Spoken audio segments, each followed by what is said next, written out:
like and leave a heart, please. There we go.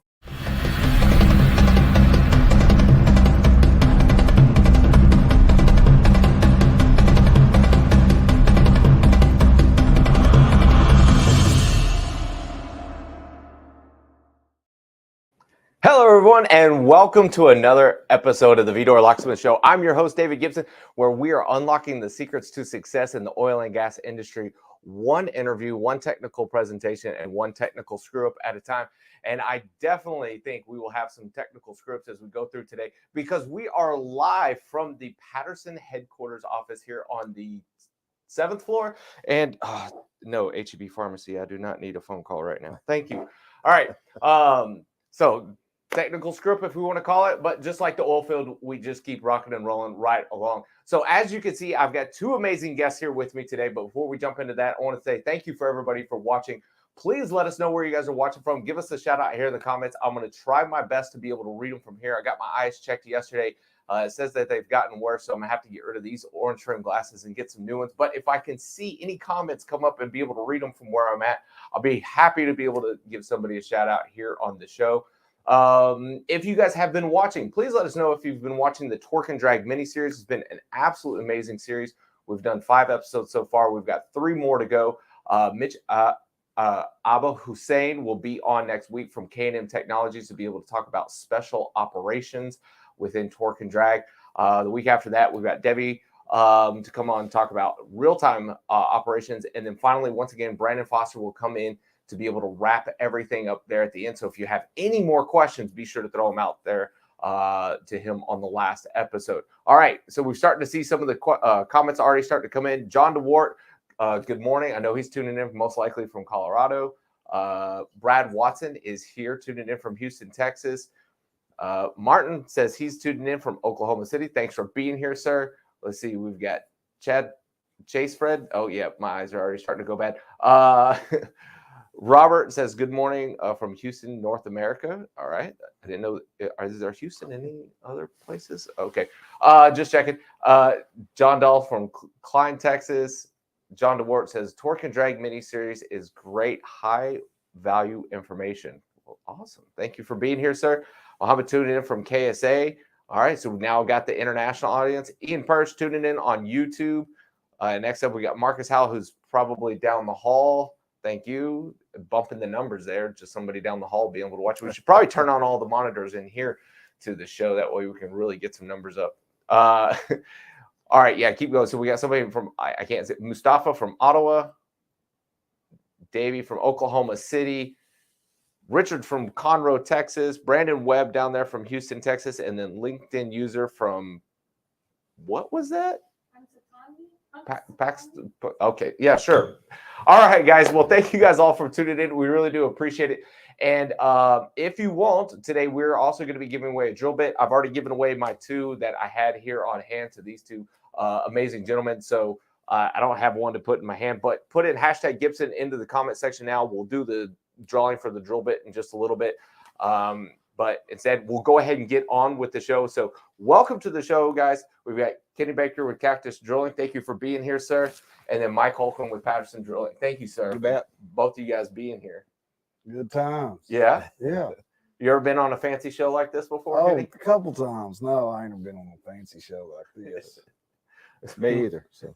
All right. Yeah. Well, guys, do everybody for the audience that, doesn't know who you guys are, give us a quick introduction to who you guys are. Well, I'm Kenny Baker, Cactus Drilling, live in Oklahoma, worked in the oil field since I got out of high school. So Mike Holcomb, I've been with Patterson for a number of years. I've been in the industry since the early 80s. The majority of that time is around drilling rigs and the people that are associated with them. So. Excellent. Well, we wanted to bring you, both of you guys, together to be able to talk about the new generation of floor hands and where the industry is going on that front. So I want to be able to start off with asking you guys, is it still, does being a floor hand still have that mystique? Is this still a great opportunity to be able to have? You ain't a kidding. It's a great opportunity. It's it's an opportunity for anybody to get out there and work hard and move up the ladder and, provide for your family. It's a career. It's not just a job. It's something that they can come out there, and if they have if they want have a little drive, we're going to teach them. We're going to show them. We're going to love on them. We're going to make them feel welcomed and build a really positive team atmosphere deal. That's what we're looking for. Yeah, I think a lot of times what I hear about the new generation or the new oil field, and sometimes that comes across with some negativity, but I would say that the new generation or new floor hands of today is probably the smartest generation. If you look at the education system, people that are working on a rig today are far more intelligent than when I started on a rig, and so there's a lot of opportunity when you look at us as an industry. I think there's some challenges with people coming into the workforce today. There's our industry is not seeing it as a positive light with a lot of people, so we have to overcome that. But if you look at the opportunities, and if you look at what you can make on an annual basis working on a rig, it's really competitive. And for people that maybe didn't go to college, or we have a lot of employees that graduate from college, Mm-hmm. and if you look at coming to our industry, it's still one of the better opportunities out there if you like the lifestyle. So how has this job role changed over the last 5 to 10 years? Well, the perspective of the new generations, we was talking about this earlier. When I broke out in 1994, 5 in that area, I'll never forget my dad was my driller, and he told us how there wasn't no way that we could have worked when he broke out. So for generations after generations, we're always saying that we're better than the generation coming on. And so my whole deal is we got to quit that. We got to say, hey, we got to quit telling them that they can't do as good as we can, and we've got to help them get to where we want them to be. So when I broke out, or when I was younger, getting on the back of a hay truck and hauling hay all summer long, and knowing what a grease gun is, and working on stuff, and knowing what a crescent wrench is, and knowing what a pipe wrench already was. I mean, that was just something that happened to old farm kids. Well, nowadays, the farm kids, there's not very many of them because it's gone. There's not the opportunities for these guys to go out there and have a lot of these jobs. And so we're getting the kids that's probably been sitting there playing video games and maybe not doing a whole lot, so they don't know what tools are, or they might have been raised by a single mother or something like that. So what you do is you grab them up and you say, this is the way we're going to do it, and this is what we need to do, and this is what this is, and you go into it with a positive attitude. And when you do that, you create a culture that these guys really love. Hey, man, they're showing me and they're teaching me, and you encourage them. You let them know, it's like the 14 on and 14 off. I got to be gone for 14 days. But if you say, hey, guess what? You get to go hunting and fishing for 14 days when you get off. Or, hey, you can start when I was roughnecking, I had a whole new side job. I was a tree trimmer, so I trimmed trees on my 7 days off. And so that just made it where I had more money to do things that I needed to do and raise my family. And that was my drive, is because when I grew up, I might not have grown up with everything that I thought I needed. So when I thought, and I did have everything I needed. I had a perfect childhood, but I've always grew up wanting my kids to have more than I have. So that's what I did. I worked hard and went that way. And that's what these guys, you have to tell them, you have to encourage them, you have to show them. And once you get them in there and teach them and show them and get them going, the old saying is, once you smash your finger, you're stuck. You're there in the oil field. And that's the deal is once you get them in there and you retain them and show them and teach them and make it a positive workplace, they're going to stick around. So Kenny, you just hit on some of the challenges, and I think this past year has been a lot of pressure. And really the past couple of years, we had coming through COVID, we were really stressed from the workforce because you had a lot of people on quarantine. You have to send folks home that when you had some positive COVID on location. From there, the industry, as we came out of COVID and we put a lot of rigs back to work, there's been a lot of pressure But back to your question, there's not a lot of change in the job per se. I would say it's harder today than it was when I broke out. The pace of activity on a location is, if you look at the footage drill, we had a rig this past year that drilled 1 million feet of hole in 1 year. Wow. And I can tell you, it probably took us 10 years to drill 1 million feet of hole when I broke out. And so if you look at, there's more automation, there's better tools on a rig, but if you look at the pace of it, and I think the challenging thing today, we're horrible at retention on floor hands. I mean, the turnover rate's really high, and there's a number of reasons out there, but some of it is just the pace of the environment, and people aren't used to that. And I think sometimes that gets mistaken by our leadership on the rig managers or superintendents, and they think there's something wrong with the new employees, and they compare it to when they broke out. But when they broke out, we didn't work at that pace. And so there's been a lot of changes there. And then the other thing is like really jumping on the treadmill and it's already at 10. It's going fast, and so they're on this rig. There's all this big iron out there they're not used to. And there's things moving real quick, and it's intimidating. It's overwhelming. And so how do you offset that is you have to have leadership that's willing to spend some time and slow down and spend some time with folks. And then the other thing is, Kenny's right. They've never been away from home 2 weeks, some of these guys, and they've never been away from their families. And I think about, if you look at all the reasons that people leave, we do a lot of exit interviews with our employees. And probably the most common thing is they feel like they weren't a part of a team. No one cared about them. And so you go out there in this fast-paced environment, and there's irons moving around, people are racing around, and it's overwhelming. And if you're the new guy, you're looking for somebody to connect to. And Kenny's right. You have to make that connection. And so we're pushing really hard with our leadership to understand. And if employees feel like their boss cares about them, then they stay. And so, one of the messages that I want to get out to the industry, and I was excited to meet with Kenny today.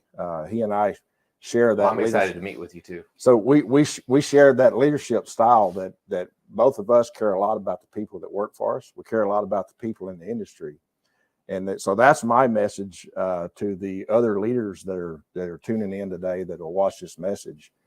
Don't be afraid to let your people know you care about them. So how do you go about bridging that gap? Like what are some of the things that you're doing with, the different levels of leadership, specifically those guys that are out there in the field, whether it be superintendents or tool pushers?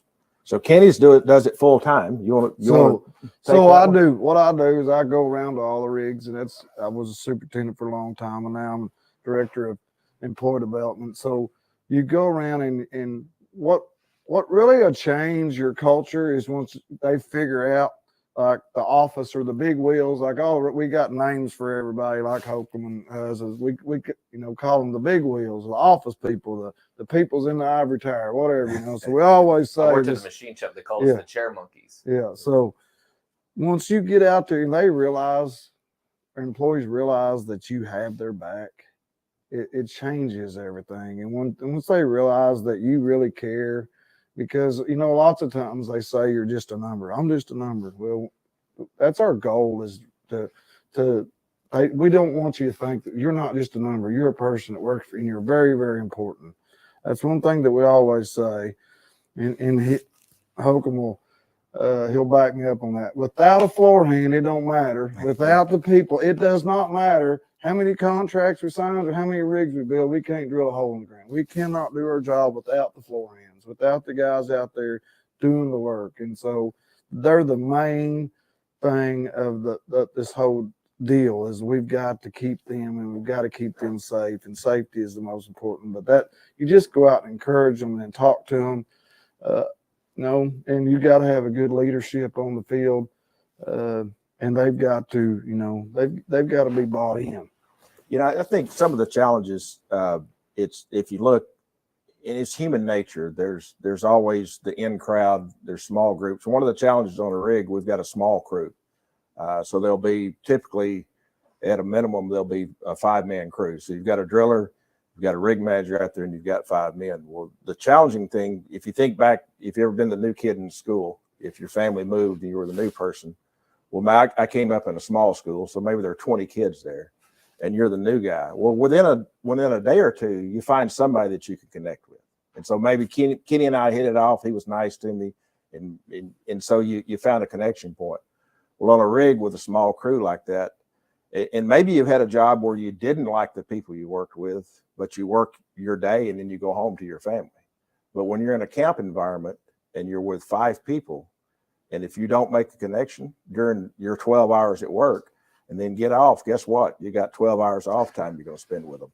Yeah. And so that is probably the biggest challenge, is really getting that connection. And so the question of how do you get there, we've just really got to, instill and talk about this with our leadership team, that the hazing, and we've got a report last week. We've got the new floor hands. They went through this hazing process.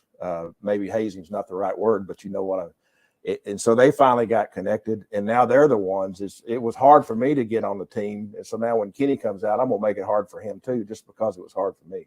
So we're working really hard to break that cycle.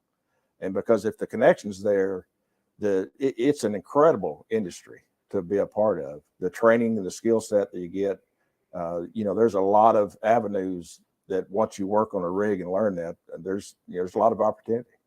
Yeah, that was something I was going to ask you. Do you think, because we've kind of touched on it a little bit, is like, as far as the retention of guys working in the industry, is it the pace that we're working at that's driving them too hard? Is it the old school mentality that like, hey, it was tough on me, somebody was rough on me, so I'm going to be tough on you so that if you make it, then you're one of the guys? But now we're kind of seeing this problem to where there's not the big line out the door of people trying to be floor hands like there used to be.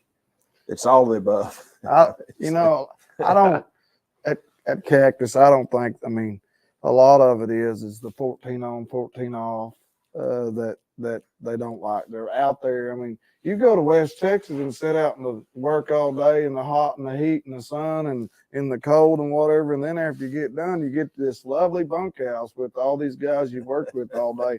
And a lot of it that's not attractive, but we try to make it as attractive as we can. We try to help the guys, but a lot of the non-retention is just, that they just think, this is more than I bit off more than I can chew. But if you can keep them there, and like you said, bring them in and let them be a part of the team, because everybody wants to be a part of something.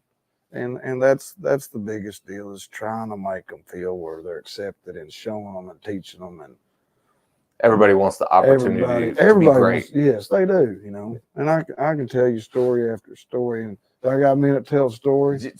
Go for it. So when we talk about this, always being different, and you can't train these guys. A lot of people say, I can't do this. Well, back in I'm gonna say 15, I was pushing tools on a rig, and we was in eastern Oklahoma, and it was just on the big, right when the uptick was starting to come. We'd had a little downtick, and we had having a good uptick, and so we was only hiring people with experience.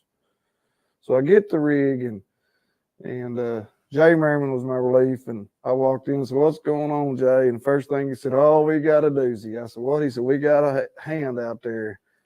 And I said, "What's going on, Jay?" And he said, "Well," he said, "I think he lied on his application." He said he's got 2 years of experience. And he said, and they'd been really busy, and he really ain't got to sit down and talk to them and stuff. And he was starting to line out down there, and we was fixing to start drilling. And I said, "Jay," I said, "I'll pull him in and I'll visit with him."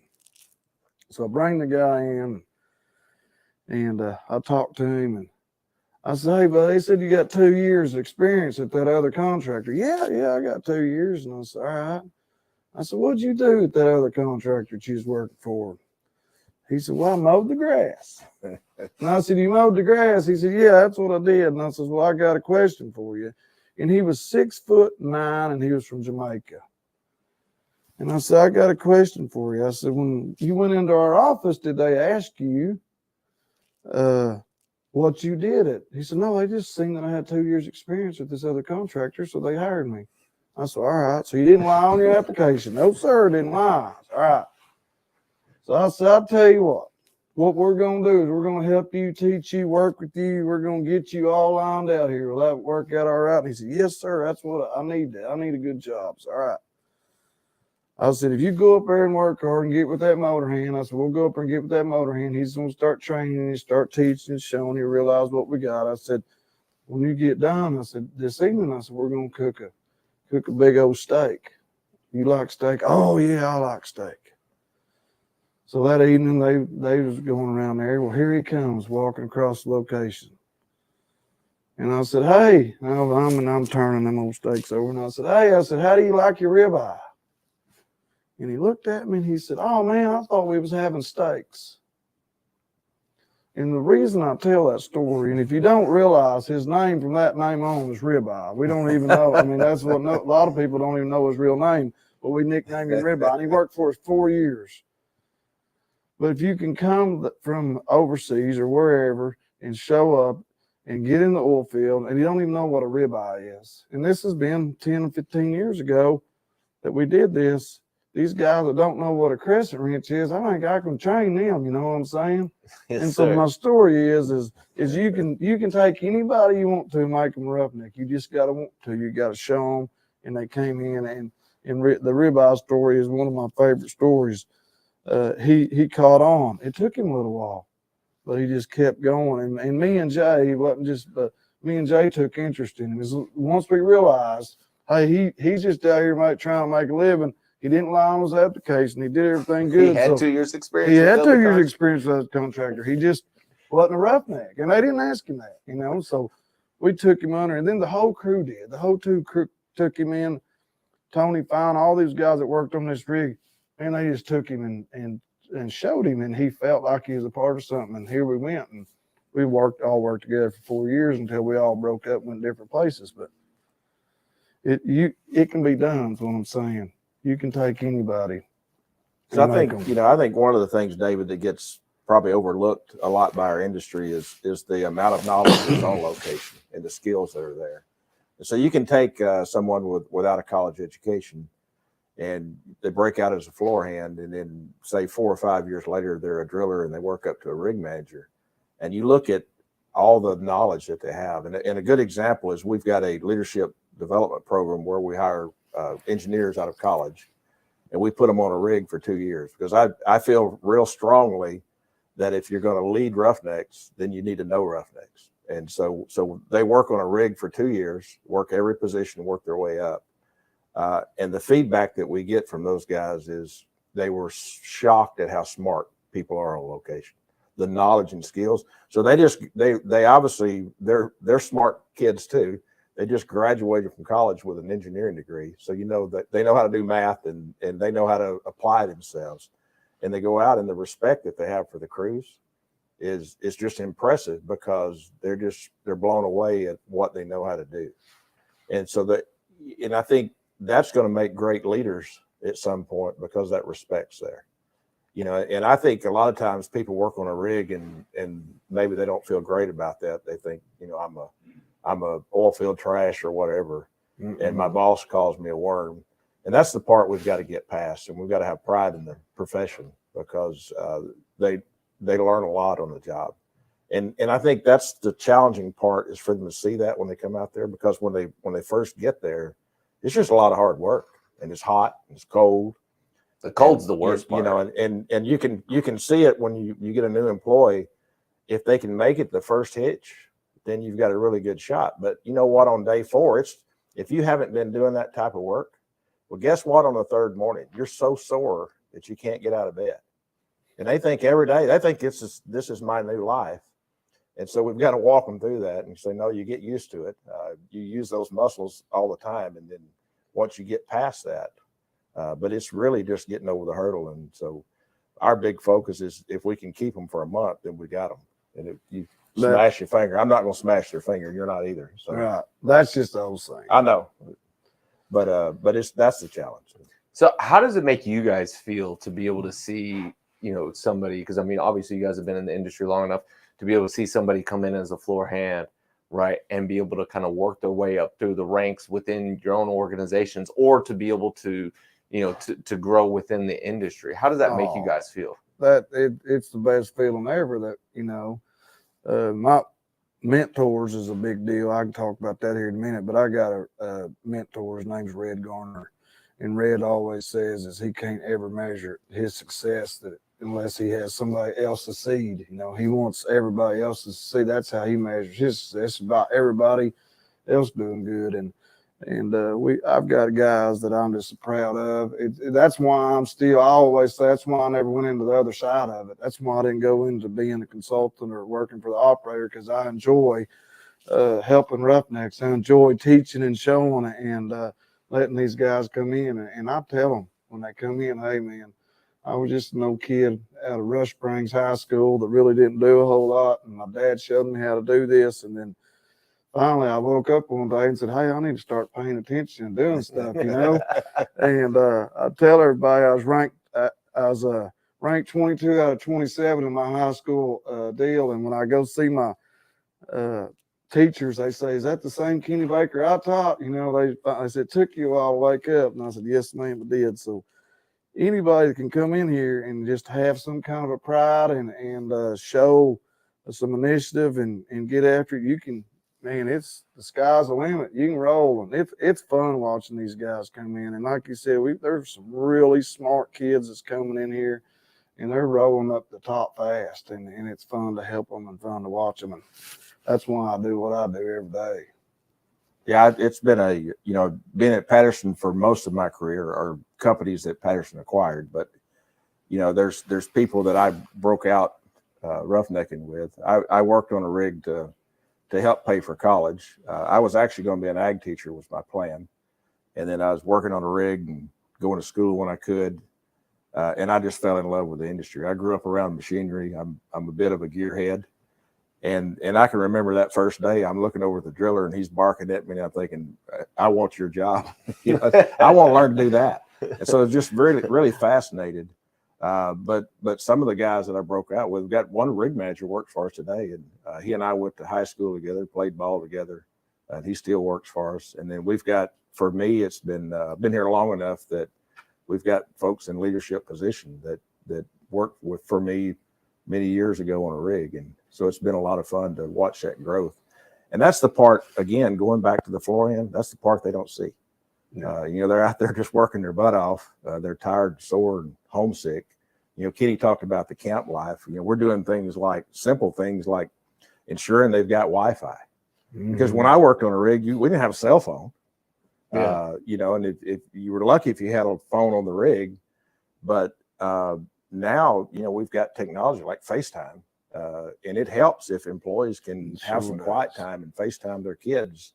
That helps them get past that 14-day and get some used to it. So little things like that, if we can improve the quality of life. And so you talked about earlier, what were some of the challenges, you know, whether it's the work schedule, being away from home, the hard work, the fast pace, really that being homesick is the hardest. I mean, that's because on a land rig, it may be a 5-hour drive, but the only thing between you and your family is those 5 hours. And if the homesick gets so bad, they're going to go home.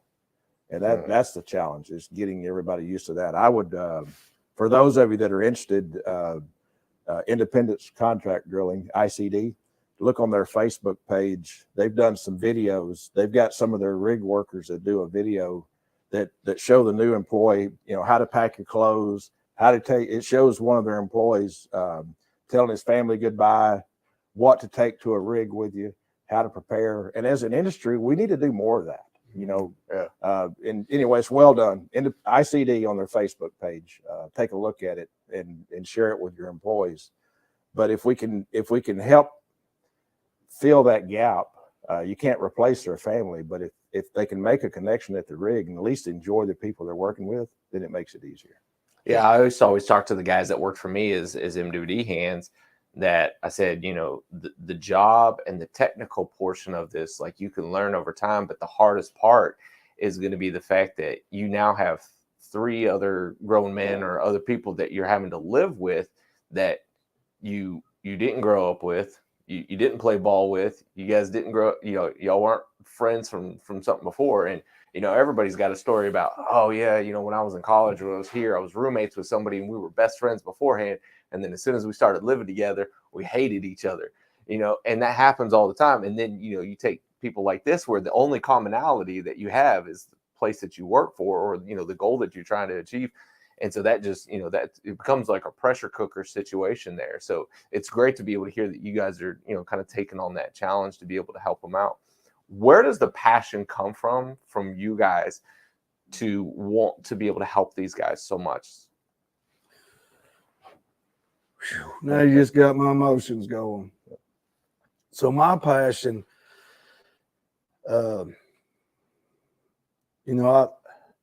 there's a whole bunch of different stuff, but I guess my biggest passion is try to help people. Is my dad got killed when I was 23 years old.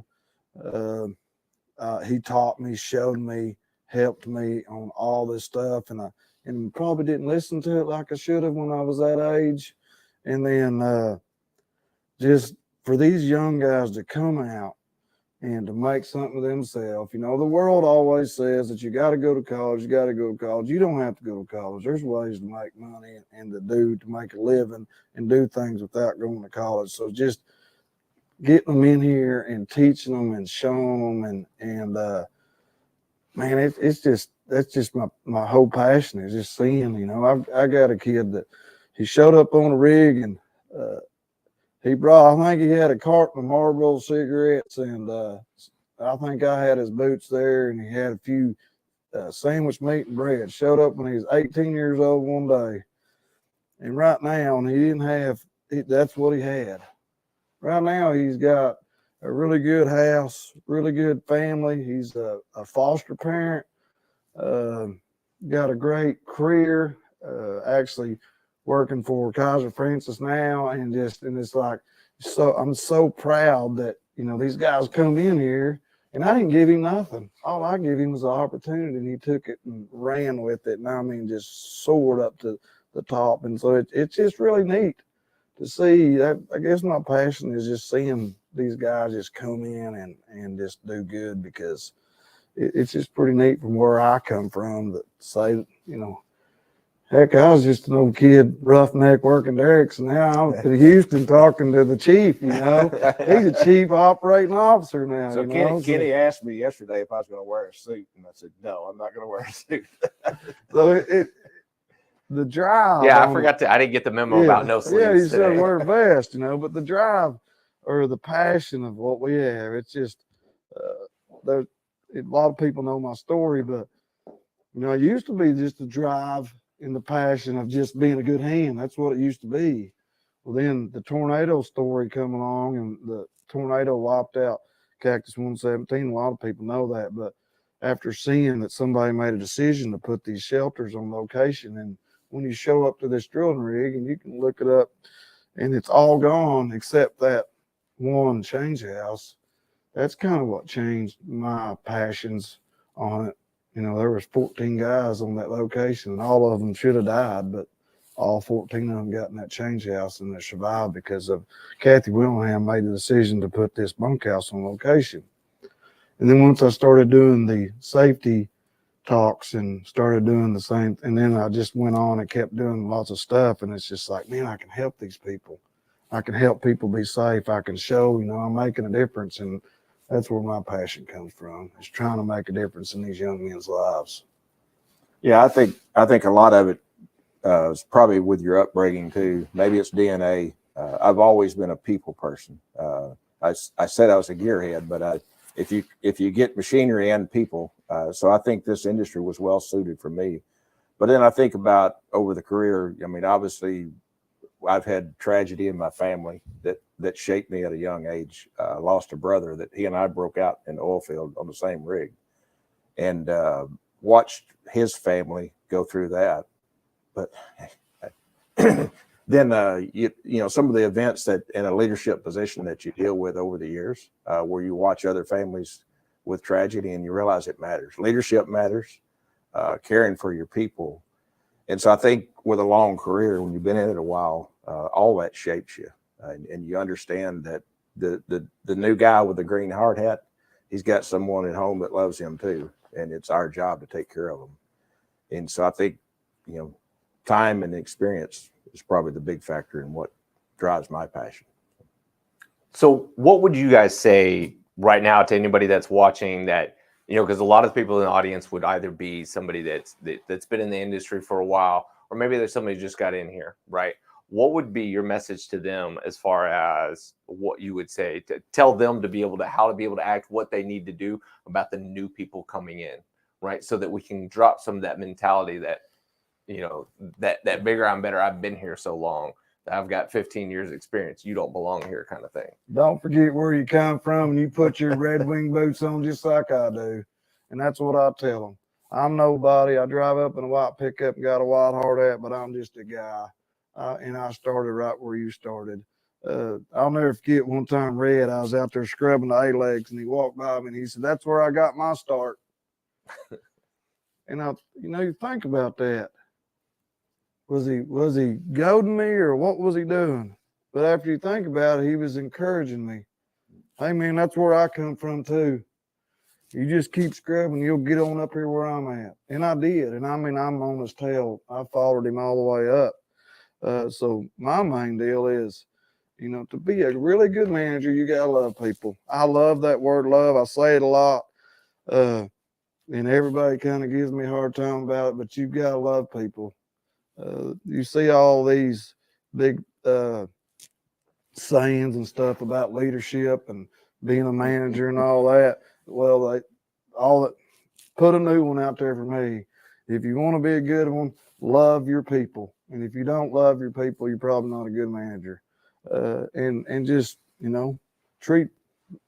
talked about upbringing. Treat people how you want to be treated. Yes, sir. I got hollered at, and I got screamed at, and I got cussed at, and I got, all that stuff. The old company man that used to just, when the phone rang, you'd say, "Dadgummit, you're drilling up there. I have to answer this phone." A lot of that's gone now. We fixed a lot of that. Our culture's fixed all that. The old tool pushers. I had an old tool pusher that called me Hand for 4 years. Man, if you call me Hand now, it fixing to get fired up. Know my name, and that's another thing we tell. Know their name, ask them, get to know them, figure out. And that's why we put names on hard hats. Because a lot of us are bad about remembering names. So that's one of the deals there is know who people are, and just treat people like you want to be treated, Greg Hudson says it all the time, always do the right thing. You just do the right thing. That's what we want you to do. And that's even when nobody's looking. And so that's Greg and Josh, they say that all the time. And that's another thing that I want y'all to realize. You don't know what's going on with those guys. You might be the guy that saves their life. You might be the guy when they come in, this might be their last opportunity or whatever. You got a opportunity to make a difference. And man, when you make a difference, that's what you're talking about, bringing what our passion was, is because I love making a difference. And then I wake up every morning saying I'm going to make a difference to somebody. And you can do that by just being kind and showing them and doing your thing. So that's my main thing. Yeah, you did a really good job answering that. But I would say that, if you're not in a leadership position, and if you go back to the school analogy, there's always the same kid that welcomes the new kid, And, when there's a new kid in class, they're going to go meet them. They're going to introduce themselves. And then at a job site, there's always someone that's going to connect with someone. Just be that person. If there's somebody new, get to know them, ask them their name, find out what they like to do. There's people know how to be nice. You don't have to write a book on how to be nice to someone. So you're right. Be kindness and care. Kenny and I, that's the reason, again, that I thought this was a good idea, because Kenny and I are probably the only two people that I know that would get on a stage in front of 100 people in the room and tell them that you should tell your people that you love them. And that I can remember when I first got in a leadership position, people would describe me that he leads with his heart. And it was kind of offensive to me. I said, well, what do you mean? Am I soft, or what are you talking about? I didn't even know what that meant, leads with his heart. But what it was is that people saw that I cared about people. And that's really not asking too much for people to be kind to the people they work with, be interesting. And I think probably the one trait, if you look at leadership, and this can be leadership among your peers. You don't have to be the boss to be a leader. And by the way, I'll make a plug. Our industry has way too many bosses and not enough leaders. Gotta have leaders. But a leader, at the end of the day, they care about their people and they inspire them. And if you can inspire people, and if your people know that you care about them, they'll do anything for you. Anything. And if you're a boss, they'll do what you make them do, as long as you're looking at them. They'll do what you tell them to, and then when you ain't tell them to do something, they ain't gonna do anything. And as soon as they walk off, they say, "Hey, look at here," right? It just goes downhill from there, And I think that's the part, is regardless of what position you're in, just seek someone out and share a little love, because it's people want to be connected. That's in our human nature. He was talking about it. Well, get to know these people. A good leader, a good manager, if you don't know the background of these employees, then you can't teach them nothing. And what I'm saying is ask them some questions and find out where they come from, who raised them, where they raised at, what their hobbies, and you can figure out real quick what's going on. I had a guy the other day that said that I called him up, said, "Hey, my name's so and so. I'm coming to your rig, and I just need a." He kept hearing something in the background, and he kept hearing, "Make him a man, make him a man." And so finally he said, "Sir," he said, "somebody's talking in the background pretty loud. Can I talk to them?" I said, "Yeah." It was his grandma. She gets on the line and she lines him out. "Hey, he's been raised by 3 women. He don't have a daddy, and he needs you to make him a man."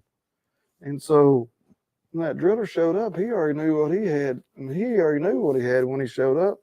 And they're teaching him, showing him, and the kid is, as far as I know, last week he was doing really good. So you have to kind of get in their business just a little bit. Just get in there. Don't be afraid of it. Just get in there and ask them, and they'll tell you. And if you're hollering and screaming at them the whole time, they ain't gonna tell you nothing. So, well, you mentioned that you were hollered and screamed at. Probably a little less for me, because I went to high school with most of the crew I was working with, and so I didn't have some of those challenges. But I saw it over the years. And my brother, we were Irish twins. He was 11 months older than me, and he was really the example for me from the compassion standpoint. Because when you were picking on someone, we all like to have fun, and I think there's plenty of room in the workplace for fun. mm-hmm. But when it comes to this, if it's at the expense of someone else, then you've crossed the line. And my brother was just really good. His name was Randy. He would, and boy, he would look at me, and because if I'd get a little too involved in that, he would set me straight. And he said, "No, we don't do that." And I look back, and I think about now, if I were going on a new job today and that stuff was going on, I wouldn't stay there. You probably wouldn't either. And so there's no difference between people today that are not going to tolerate that. They're not different than us. With this, the industry has evolved over time, and there's an expectation now that you shouldn't be treated that way.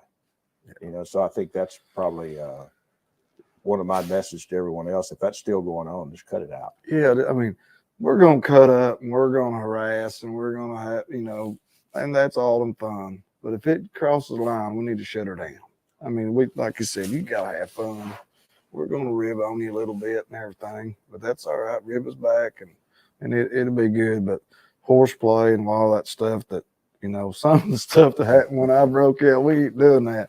Even kind of like this, I ain't figured out what that V-door locksmith means, And so if you've never gone down to the tool pusher shack at 2:00 in the morning and asked what a V-door for the V-door key and got your butt chewed by Big Del Mall, you won't realize what this show really means. So it's a pretty cool deal. But yeah, So yeah, tell us your V-door story. Either the one that you've done on somebody, or we've your done own. a lot of them. I mean, it's all in good and fun. But I was sent down to, his name was Big Del Mall, one of my mentors, and he looked at me and he called me a worm, told me to get out of there, and I didn't know what was going on. But finally figured out, you know, because I was new, but that's kind of one. We've had a bunch of them, but yeah, you just send them down, find that V-door key, and that's just something that you do, and it's not a bad thing. A big deal, Mo.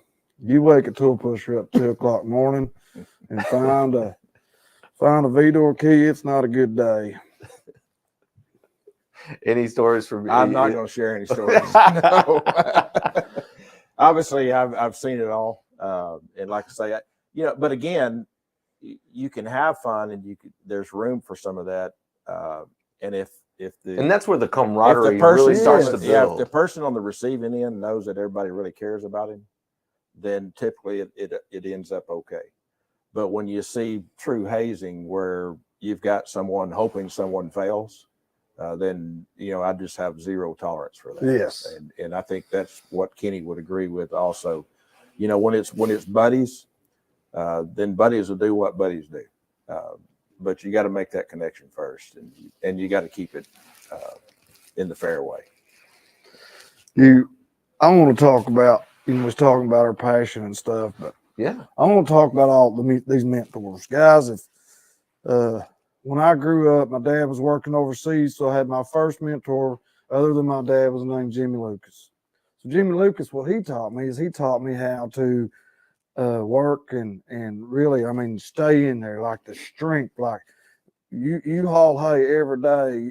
He give me stay. Like, it don't matter how bad. And I used to tell everybody, if you can haul 2,000 bales a day on the back of a hay wagon when it's 115 degrees outside and get a little bit of water and go in them old barns, he taught us stay. But he taught me the importance of people, of how to talk to people and to take time for people. And then when I got married, I got a father-in-law, Ricky Sparks. He taught me the importance of business, taught me the importance of taking care of things and just different stuff like that. And then I go in the oil field, and I got, my dad had passed away, Red. He taught me, the importance of Red taught me a whole bunch of stuff in the oil field, just more than I can even name. He's my main guy. But then when you go to this company, man, you got Darrell Wilson, you got tool pushers like Big Del Mo. But all these guys molded me and taught me a different something. And so what I'm saying is, all you managers out there, if you're not a mentor, if you're not a guy that somebody looks back and says, wow, that guy right there really helped me, because there ain't nobody out there in the oil field that got where you're at that somebody didn't help you get there. Somebody taught you, showed you, taught me everything. The other day I did a team building in a tool pusher meeting, and I asked them who the first tool pusher was. And this one guy did not want to say what his first tool pusher name, but he wanted to tell him what his second tool pusher name, because he's the one. He said, I don't remember that guy's name, but I'll tell you who my second one. He was, no, I don't want to hear his name. And we got at it pretty good, and he kept wanting to tell me who it was. I said, no, I don't want to hear his name. I want you, who was your first one? My point is if you don't remember who your first tool pusher was, it's probably because he wasn't a very good tool pusher, wasn't a very good teacher. The point is, you need to be sure you're the kind of tool pusher one of these days. When I ask those guys who their very first tool pusher, it says my very first tool pusher is Kenny Baker, and he taught me and showed me and helped me, and he's one of the reasons I'm here. And that's what we've got to have. We've got to have that passion for people to keep helping them and lift them up and go. And then we won't be sitting up here talking about the new generation. Yeah. And the new generation to me they're different. It's changed. The generations has changed. The oil field has changed. The world has changed. That we grew up in different times, so we're going to be different, And so it's okay, but bring them to where they need to be, and let's roll on with this deal. Yeah, I think I would encourage everybody listening to just Google or do a search on quotes around the new generation and see how long we've been using that term. It goes back since the beginning of time. And one of the things, to play off what you're saying a little bit, one of the things, we have a frontline leadership class, and we have an exercise about a good boss and a bad boss. So we tell everybody and we just kind of workshop it, but how many of you have had a bad boss? Well, everybody raises it. What were the characteristics? And so they, screaming, not being trustworthy, dishonest, poor character. Really it's all character items, and then describe a good boss. And then you write down those characteristics, and then at the end of the class, this 2-day workshop. At the end of the workshop, we say, "Hey, you have a decision to make. Which one of these guys are you going to be? Are you going to be the good boss or the bad boss?" Because it really is a choice. And and I have I shared this. It's probably a little bit off color, but it's I told Kenny I was going to write a book. You know how you get Excel for Dummies? The title of my book is going to be Leadership for Dummies, but I'm going to write out dummies and I'm going to write turd. And you know what I mean? And I'm not using the literal turd, but everybody knows when a person is being a turd. And I told Kenny I tend to be a turd sometimes, but I have a rule: you can only be a turd 1 day a week, and the rest of the time you have to be a good guy. And if you'll follow for you turds out there, if you'll follow that rule. It's probably a lot watching the show. No, and if you'll actually intentionally be a good guy 6 days a week, and you're just a turd 1 day, well, they'll understand that, and the 6 days is enough that they'll understand you really care about them. And everybody has a bad day, but if you're in a leadership position, you can't have a bad day every day because people are watching. And remember, your job is to care for your employees and to inspire them. And there's just not a lot of room for you having a bad day in there.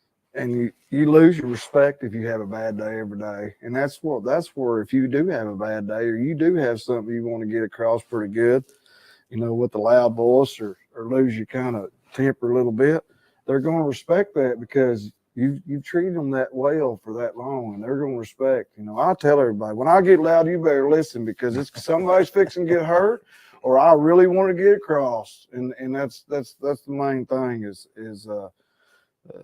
just like he said, you can be it sometimes, but you can't do that every day. So tell me this, guys. If we had somebody come in here that was looking to be able to get into our industry as a floor hand, what would be your sales pitch to them right now? So it doesn't have to be specific to Cactus or Patterson. Well, I can let y'all compete on it. My deal is it ain't going to be a sales pitch. I want to know a little bit about them. I want to find out a little bit about them. I want to know if they got a drive or not, because you do need to have a drive. You do need to have something that goes. Once we figure that out, that he's ready to come in, he wants to, then I'm going to let him know the things about Cactus Drilling, why we are, and all that stuff. And I'm going to tell him, but I'm going to tell him all the bad things. I'm going to tell them that it's cold. I'm going to tell them it's dirty. I'm going to tell them it's wet. You're going to be living over here, because I want them convinced that that's what they want to do. I don't want to convince them to do it. I want them to be convinced. And once they're convinced, it's their idea. All right, here we go. This is what we're going to do. And I'm going to tell you, how we're going to train you. We're going to teach you and show you and everything. So that's kind of the way I do it. I want them to be convinced. I want them to be hungry. I want them to have a drive. I'm not going to sell it to him. I'm not going to, and he's not either. We're not going to give him no fairy tale. It's going to be straight up. You going to tell them the difference between a fairy tale and a oilfield story? You know the difference between a fairy tale and an oilfield story? No, sir. All right. So oilfield or fairy tale starts out this once upon a time, right?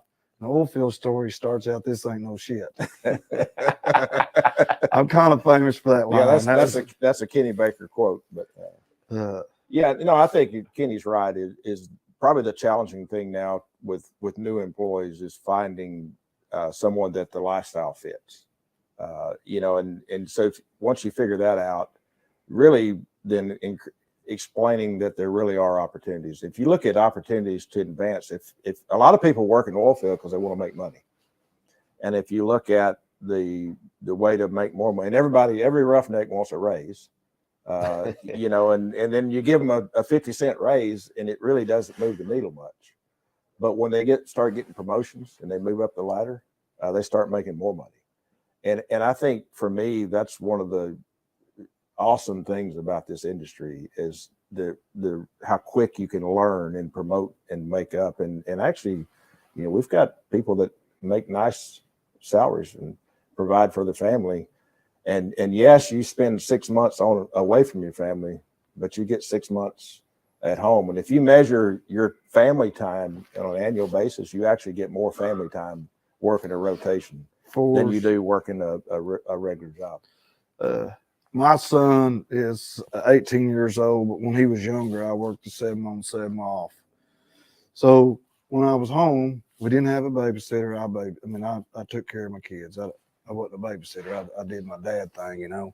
So what I encourage everybody, the 14 on, 14 off, you got 14 days to do whatever you want to do. And if you want to come back to work right now, we're stay kind of short-handed, so we'd probably put you to work. And a lot of them do that. But you have time. I mean, you're there with your kids for 24/7 for 14 days. You do miss some things, but my son tells me all the time, Dad, won't you go back to working that shift work so when we're home we can do exactly what we want? And I was like, it ain't happening. But so it's really it changes your lifestyle, but and you get used to it. But if you get off on the right season, you got 14 days to go hunt deer. If the crappie are biting during the time you're off, you can go crappie fishing every day. You know, you can get, sometimes you have Christmas off, sometimes you don't, and you get used to that, you know. So You usually get fed pretty good at the rig on holidays. You do get, and at our rig, I tell all our tool pushers and our expectations, we expect you to feed. We want you to cook for the Roughnecks. And you get a good team, and we was talking about this earlier, you get a good company man, those guys are going to get fed pretty good. They're going to all come together, and you get a good directional driller, and everybody always is cooking. Lots of times you can get 3-4 good meals out of a hitch that you don't have to cook, that somebody else provided for you. If the MWD tool fails, there's another one. Oh yeah, them MWD hands, you got to get on. You got to watch them. Yeah. Movie watching dudes, huh? I can't really say anything to it. I mean, I was one of the guys, so I think we knew that. Yeah, you already told that secret. So I'm the one out of the group that's never worked floors. So I've been there, but I never had to do the work. Now you know the drill. We can make it happen if you need to. Hey, I mean, guide me up and down. Hey, I mean, if you're gonna have to change them bright orange shoes, bro. Hey. I don't know about that. You walk out there into that rig, they're gonna haze you a little bit. Oh no, I mean, my boots are broken in. Boots broken in. Hard hat's got a couple scratches on it, but I'll wear a green one and brand new boots out there, starched coveralls and all. And be more than happy to be able to go out there and do a hitch with these guys. I mean, probably make a worthwhile video out of it too. Just good video. David goes to summer to summer roughneck camp or something like that. Yeah, if you're gonna go, you should do it this time of the year though. It's not quite as hot. I'm all right with it being hot. The cold parts is what always gets me. So yeah, me too. So let me ask you this. What's the best thing for a field, somebody who's not working for the drilling contract, something that they can do for those new field hands that are out there, those new roughnecks? Because my thing is, anytime I go out to the rig, it's my treat. I always clean the microwave for those guys, right? You can buy food, you can do all that, but nobody ever goes in there and cleans the microwave for those guys. And the smile on your face, you know what I'm talking about. Yeah, it's horrible. You got to clean that. We'll clean that microwave up. I remember saying that a lot, but just treat them with respect. That's the best thing when you're coming out on the field and you're working or third party or whatever, however you said it. Just treat the roughnecks, new guys with respect, and man, it's all good from there. That's the best thing. I think ask them questions that I think we all have green hard hats on them. Which is a new name now. They're green hats instead of using their name, but you can see they're marked some way as new employees. Just go introduce yourself and talk to them and ask them what they're learning. Encourage them to stay in the industry, and because they're, like I say, they're overwhelmed. They're looking for connection points, and so just be one of those guys that just goes out, shakes your hand, introduce yourself, and start tell me about your day. And you may find out they're struggling, and then you can go get somebody else and say, I thought you was this guy's mentor. He's struggling over here. You need to get on top of this. So just jump in there. All right, guys. Well, I want to just check and see, Tracy, did we get any questions come in that they won't fire it off to these guys? So while you're checking, one, on behalf of the Roughnecks out there, really appreciate you doing this, because I know there's a lot of jazz around technology, and there's a lot of things. We're sitting in a technology center here, and that's fun and cool stuff. But the day that we lose sight of the men and women that are out there doing the hard work, that's the day I'm out of here. And that's what makes it happen. And Kenny was right. You can't do anything without a forehand. So you can have all that drilling rig you want, that nice iron and stuff, but without the people, you ain't got nothing but just a piece of iron. And that's the only thing it can do by itself is rust. That's right. Well, kind of some of the backstory of me doing this show, we kind of got started. Was just like, it was something I wanted to do. But then what I quickly found out is that this was an opportunity to be able to show and educate the field guys, and not just, Right. the MWD directional drillers, but the floor hands, the drillers, tool pushers, all the guys who don't get to come to a lot of the industry events. Right. We've got we've got alphabet soup galore: IADC, SPE, IADD, AADE, AAPG. It just goes on and on. And this was something to where I remember specifically Matt Isbell was talking about how they were doing some of the remote operation stuff for directional drillers. And I thought, you know what, this is something that needs to be educated to the rest of the industry. And so I remember writing posts about it in a couple of different Facebook groups, and people were just like, "Oh, this is folklore. This is never going to happen." And I'm like, no. This is already happening on a rig. And so I'm having to reply to these guys saying, like, no, this is what's already taken place. And so that's where some of the show kind of came into was like, I want to be able to give anybody who's got internet access, remote access to those in the industry who are making the difference that they may not be able to get the opportunity to meet because they're busy out there working floors. They're out there, working the rigs.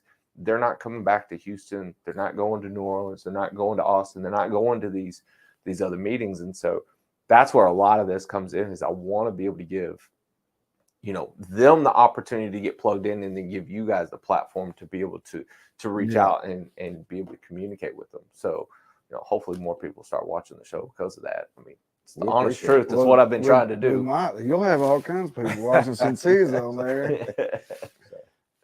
All right, Tracy, what was the question we had? So this one's from Janie Selson. It says, teamwork is dream work. How can you help them?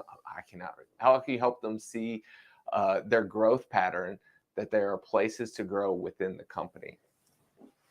So on a rig, it's actually pretty easy, especially when you're in a growth environment like we've been in. There's a lot of movement. And as we put rigs out, Kenny mentioned a time where we only hire experienced people. I can assure you he's not doing that now, and we're not either. And in reality, I don't try to hire Kenny's hands, and he doesn't try to hire mine. And it's not because we're friends. Cactus has a way they want to train their employees. We have a way. And so there's a lot of movement as the market grows. Right now, there's been opportunity there before they're ready. So if they apply themselves, we've got a development program where the employees are responsible for certain trainings that they participate in, and they complete those trainings before they can become a motor hand or a derrick hand. And so it moves pretty quickly. And I think probably a little more challenging is if, like within Patterson, there's several companies and other opportunities. A little more challenging when you say, maybe I want to work on a completions crew or something, you switch. So we have job postings, they can go in there to look. But it's really a good question. But I think on a rig, it's pretty easy, would be my guess. There's people moving around enough with the rigs coming out and different positions coming available that they see that there's a place for them. And we're really big on cross training. We love to cross train. And so our drillers like to cross train. So we're always out there. Hey, you need to go. I mean, we want them to power wash and clean the rig too when they first come out there, but we still want them to learn what that derrick hand's doing. We still want them to learn what that motorman's doing because we're creating knowledge. If you just stick them on a power washer for 14 days, well, all they know how to do is power wash. So, and then, and I don't know the motive on the question, but one of the things I would say is if you're in the audience and you're wondering how that happens, think long term. So one of the challenging things, a lot of people, they decide they want something, they want it now, and say, well, I'd like to go over here and do that. Well, there's a process, and one, are you ready? And then is the company able to make that happen now? But if you say, hey, in 2 years from now, this is where I'd like to be, then I promise you people will get busy. If you're a hard worker and someone who can learn and has a great attitude, then if you start talking about this is where I'd like to be in the future, that typically happens. Yeah. And, you know, set goals. Vocalize them If to you the- don't, vocalize them to your vocalize them. leadership let people team. know. Let them. Yeah, and I think for us that shows a lot of initiative. If you go out to a rig and a floor hand and said, "Hey, I want to be a driller someday," I get real interested in that employee. You know, I want to be a floor hand someday. So there's that. well, we've got a training class starting next week. So. Totally agree. Smart crews out there. Any other questions on that one? Oh, that was the same one. Kenny, it's refreshing to say y'all want to love your people. That's what is going to make the change in culture out there. That one's from Janie. Janie's just dropping a whole bunch in there. Are there any other questions, though? A whole bunch of comments. Oh, what is your current turnover percent for hands? That one's from John Dahl. You don't have to say if you I don't know our current. I'm not HR, so I'll just say something. I know ours. I'm not going to say it, but I think we, as a company, we are very effective at hiring people. We suck at retaining them, and that's my message to our employees. And a lot of it, and we've done a lot of, our turnover has been really high, especially in Permian.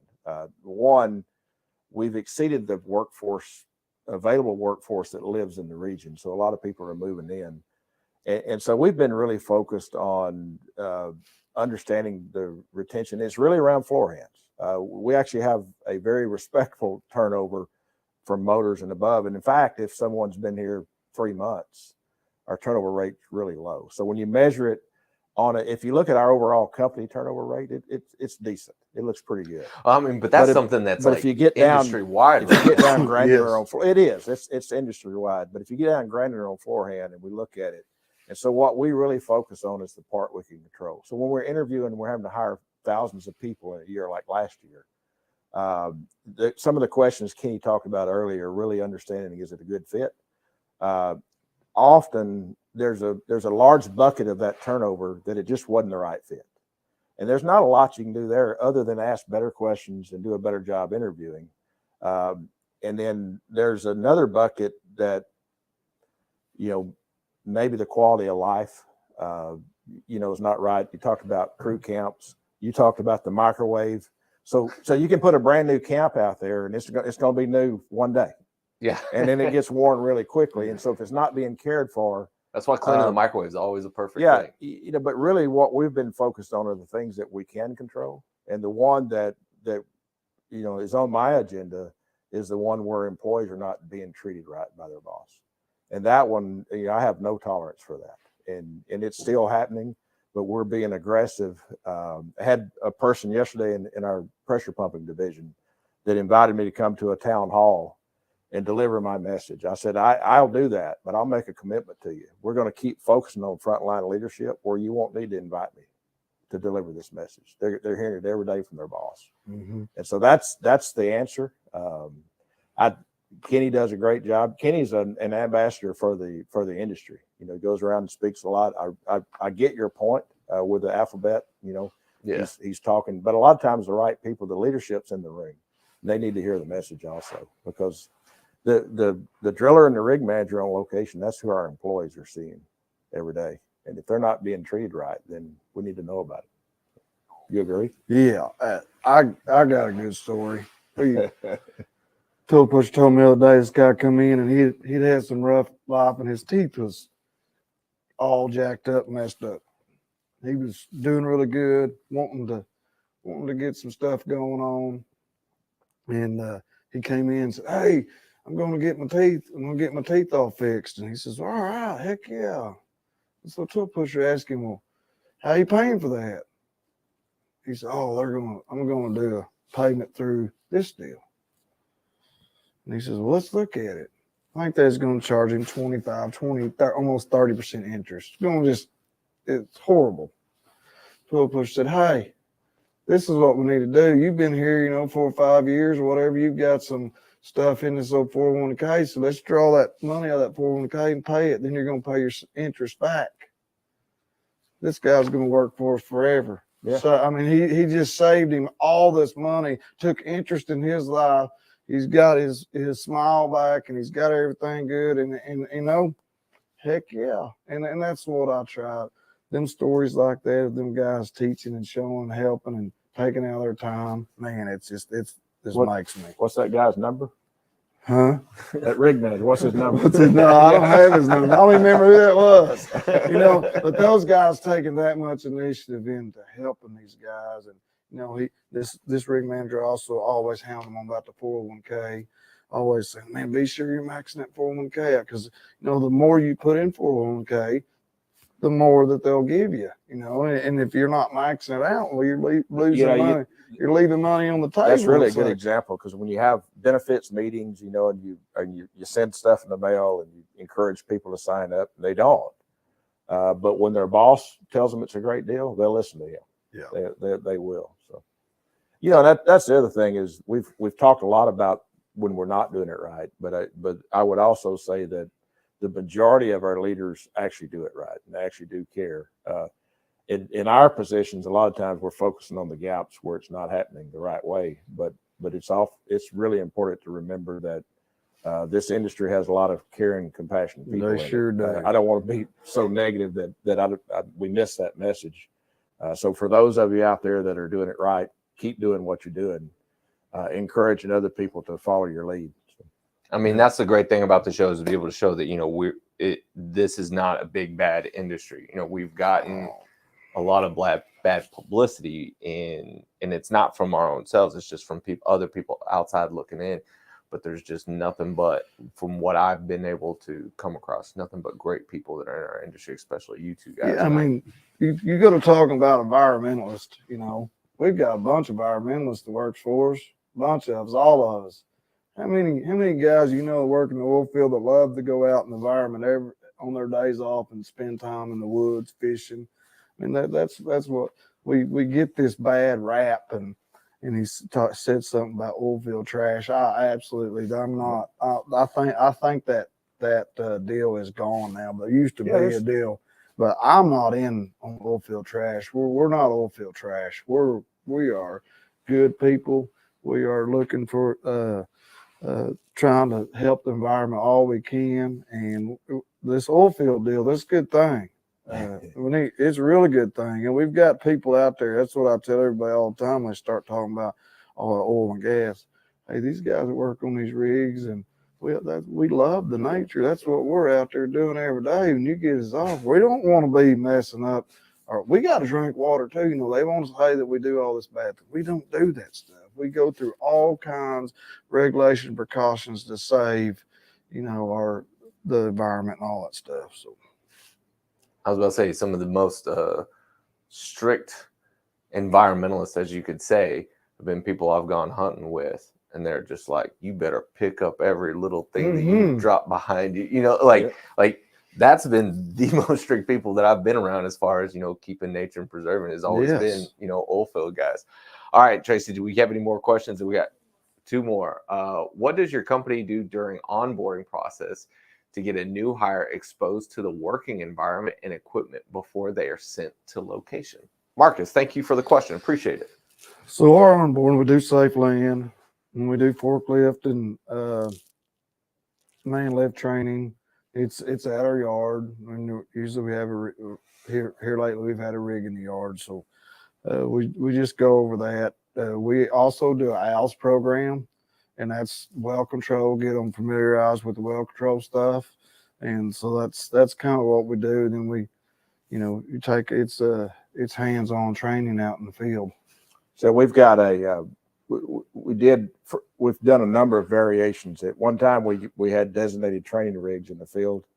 There were some challenges with that. It was pretty effective, but we focused really a lot on those rigs, and so the environment was really good. And then you had employees that didn't want to leave that rig, so you train them in that environment, and then you go to another rig. This is a good rig. Hey, it's not like that one. So that really didn't work. So now we have workstations in the yard. So we'll have like a rig floor set up in the yard, and it'll have, you know, the iron roughneck, It'll have tongs, slips. And so we can replicate the work and they understand it. We teach them all the safety. So there's a 4-day class.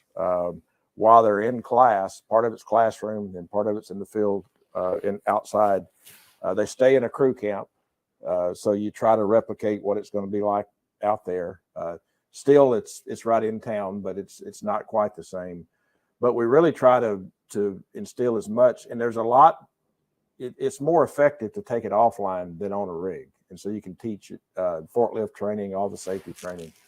And then when they go to the rig, we have a structured training program on the rig. And so we call it P10 Path.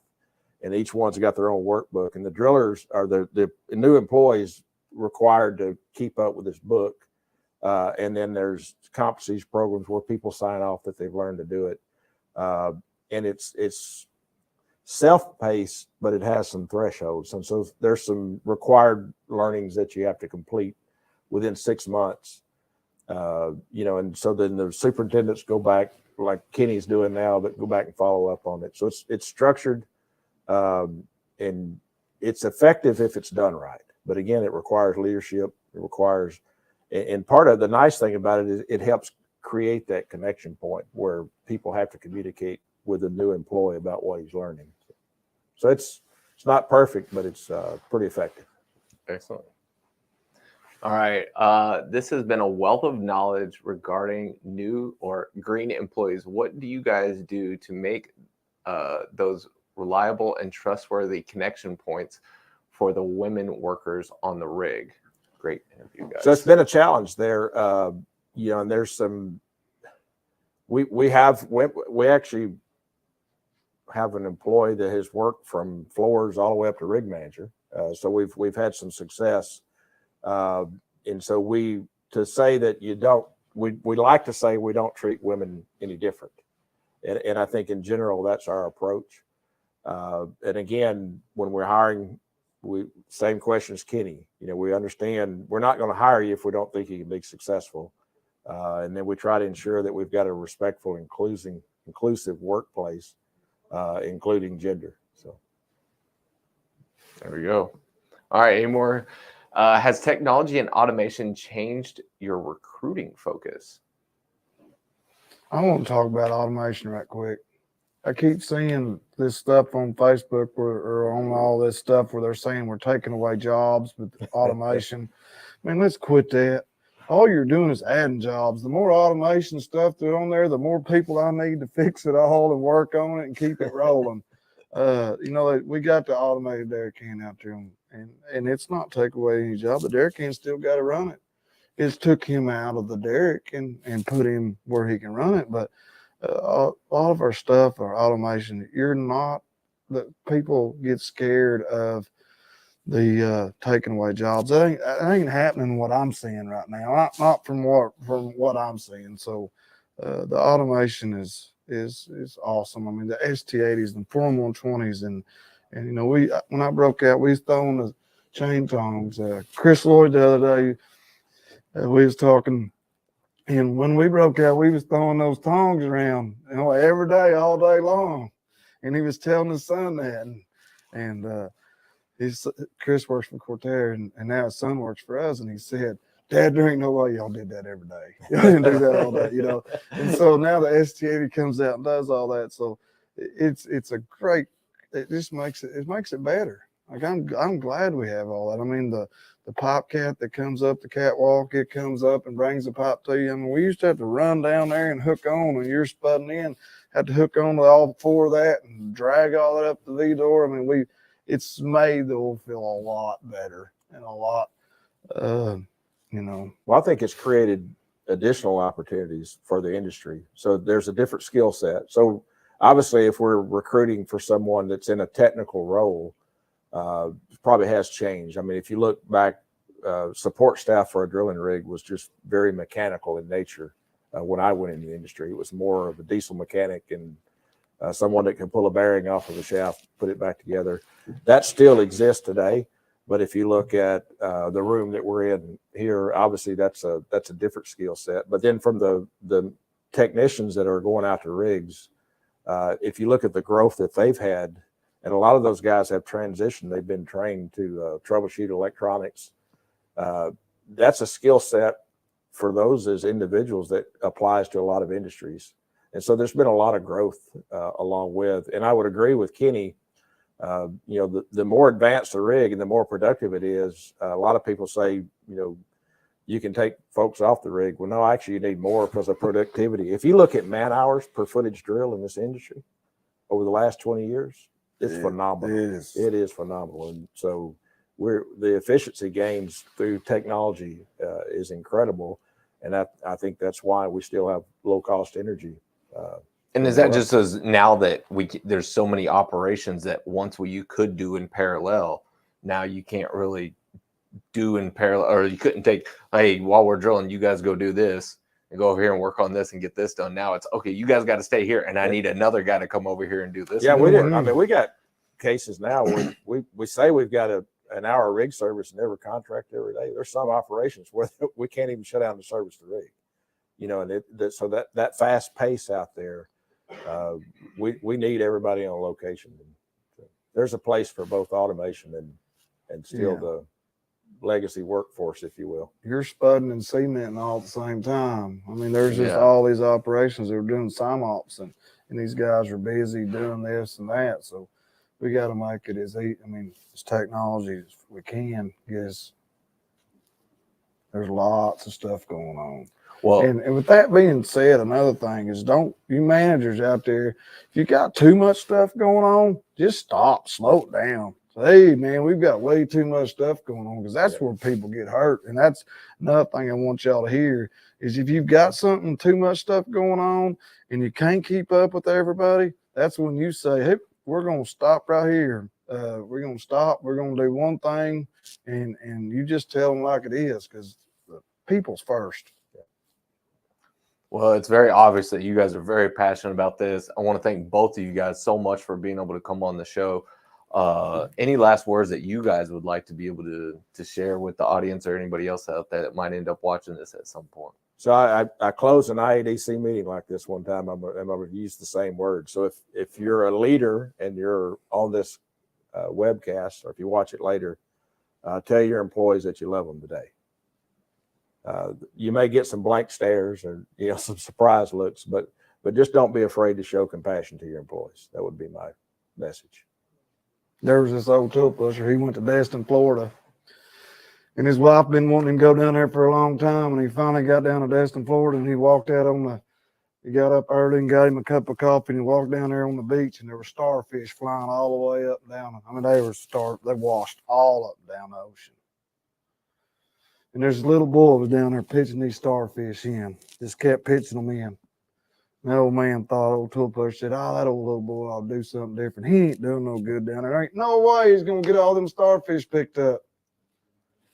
So he walks down there and he says, hey, little boy, he said, quit doing that. You ain't going to get all that done. And the little boy never shut down. He's just pitching these starfish right back out in the ocean, trying to save them all, And that old tool pusher said, hey, little boy, you think you're making a difference? And he pitched that starfish in the ocean, and he said, I made a difference in that one. The biggest thing in closing is, guys, you can make a difference. Don't listen to what people tell you. Just strive to make a difference with these young guys. These young guys, there ain't nothing different about it. Go make a difference. Teach them, love on them, show them, man, tell them how good they are. If they do something bad, tell them they're doing it bad.